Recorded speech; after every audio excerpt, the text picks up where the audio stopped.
One of the basic premises of cognitive behavioral therapy is that our thoughts have a powerful influence on our moods and how we feel. And if we can change our thoughts, change the way we're thinking about situations or circumstances we find ourselves in, then we can change the way we feel. So if we're feeling anxious and having a lot of anxious thoughts, if we can change or modify the nature of these thoughts to make them less anxious, then our levels of anxiety will decrease.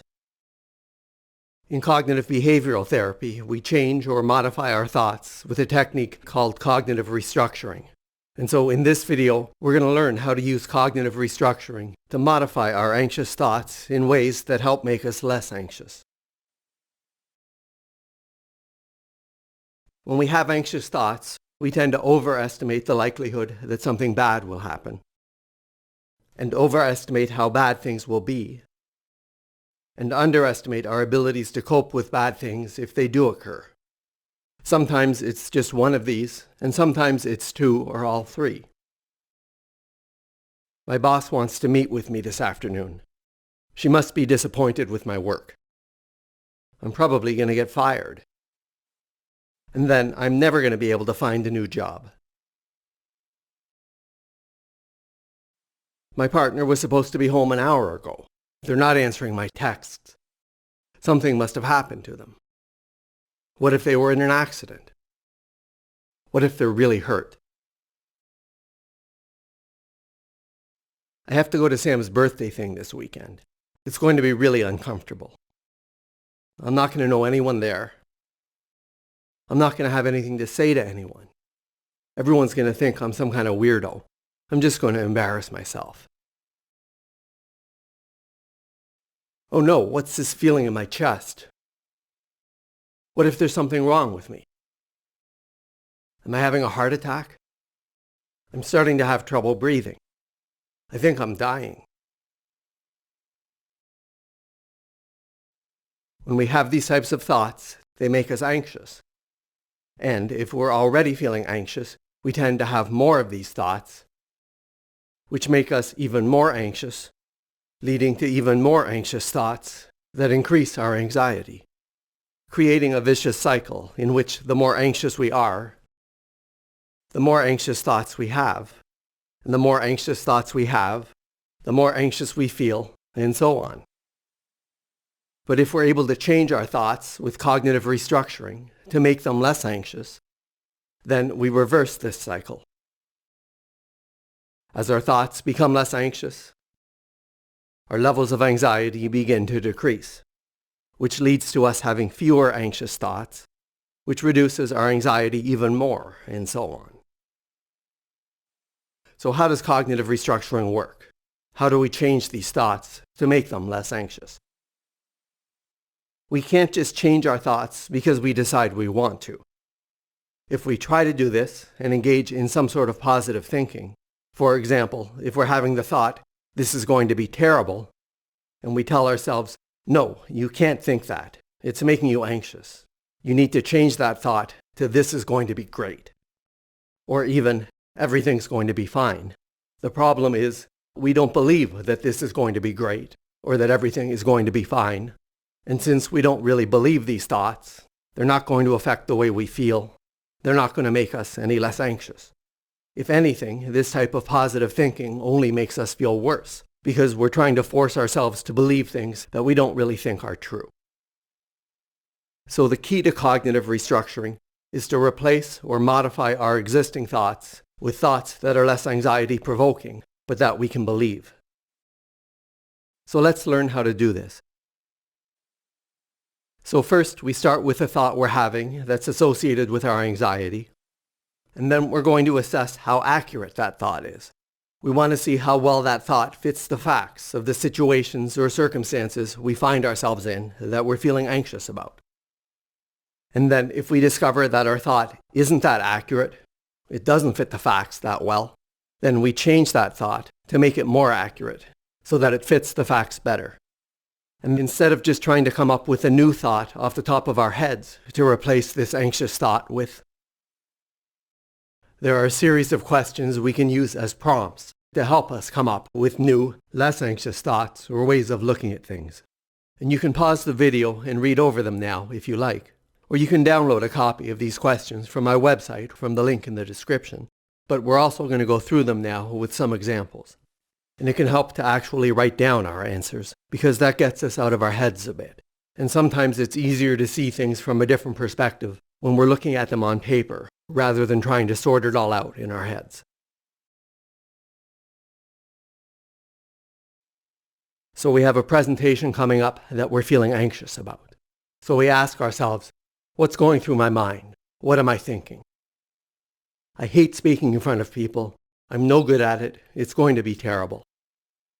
And what am I worrying will happen? I'm going to embarrass myself and let people down. What am I predicting will happen? I'm not going to be prepared enough, and I'm going to forget what I want to say. And then, what's the worst case scenario? I'll completely freeze and make a fool of myself, and people will think I'm stupid. My boss will be disappointed, and it's going to hurt my career.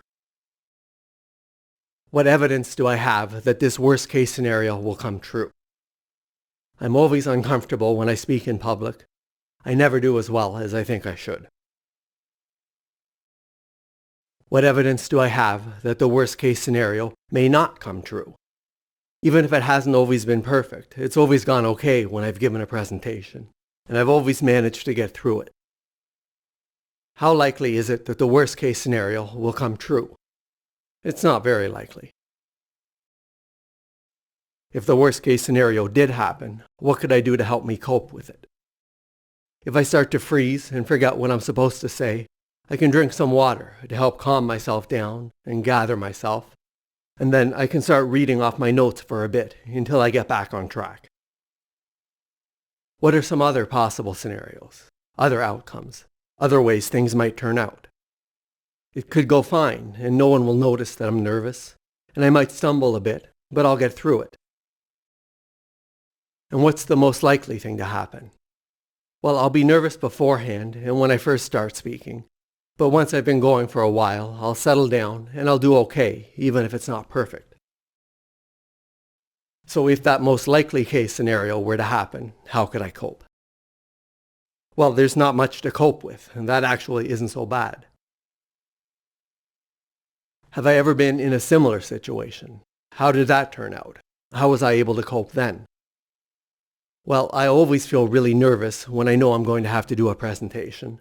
I never feel like I'm prepared enough, and I usually make a few mistakes or forget something, but nothing bad has ever really happened, and I've always gotten through it.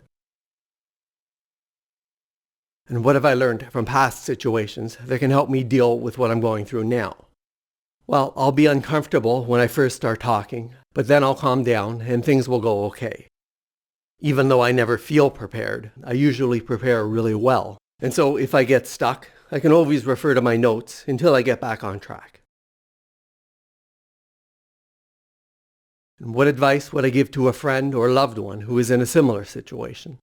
Or what advice might a friend or loved one give to me? Just prepare as much as you can, and know that you're probably going to be nervous at first, but a lot of people get nervous speaking in front of people. If you stumble over a few words, or speak too fast, or forget something, people will understand. And once you start talking, you'll start to feel less anxious, and it'll probably go okay. And you've never completely messed up a presentation in the past, so there's no reason to think you will now. So, is there another way of thinking about the situation that's more accurate or fits the facts better? I'll probably be really nervous at first and feel unprepared, but once I start talking and settle into the presentation, I'll start feeling less anxious, and the presentation is going to be fine. So we started off thinking this presentation is going to go terribly. I'm really going to mess it up. And this perspective causes us a lot of anxiety. But then, after some cognitive restructuring, we're able to come up with a way of looking at things that's more accurate and fits the facts better and helps us feel less anxious. And we don't have to use all of these questions, just whichever ones seem most relevant or helpful for the situation. So let's look at a couple more examples. I'm feeling anxious about going to my friend's birthday party on the weekend. What am I worrying will happen? Well, that I won't know anyone there. What am I predicting will happen? I'll be too uncomfortable to talk to anyone. And the worst case scenario is I'll just stand in a corner by myself looking stupid. Or I'll try talking to people, but I won't have anything to say, and I'll just embarrass myself. And how likely is this worst case scenario? Well, I probably won't embarrass myself, but there's a good chance I spend a lot of time avoiding people I don't know, just staring at my phone. And what evidence do I have that this worst case scenario will come true? Well, when I'm around a group of people I don't know, I'm usually very uncomfortable and quiet and keep to myself. And what evidence do I have that it won't come true? Well, I usually find at least one person I know that I can talk to.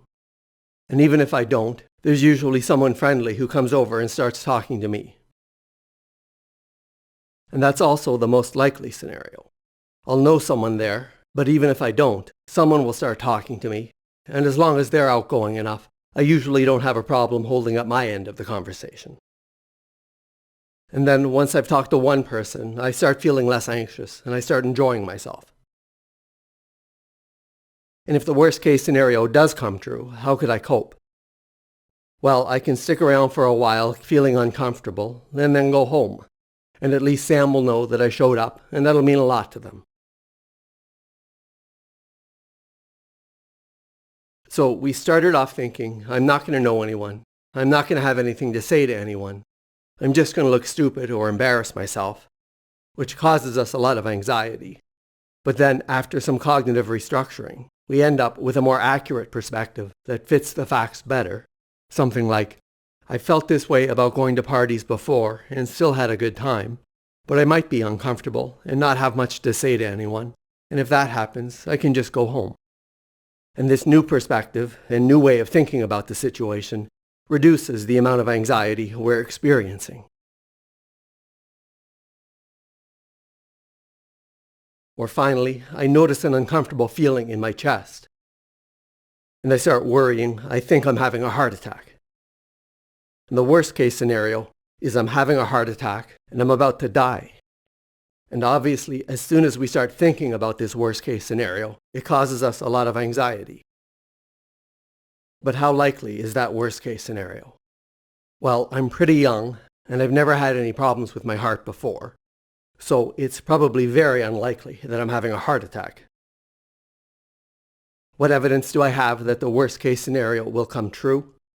Well, I feel horrible right now, and I'm not sure why my heart is pounding like this.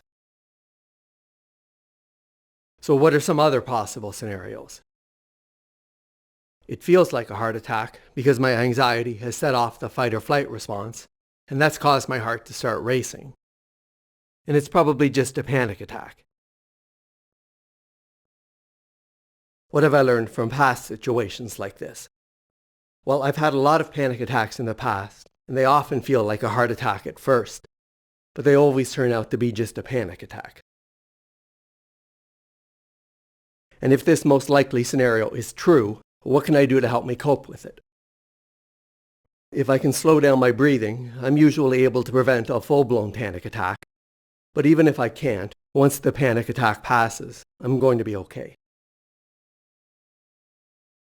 So I'm not having a heart attack, I'm having a panic attack.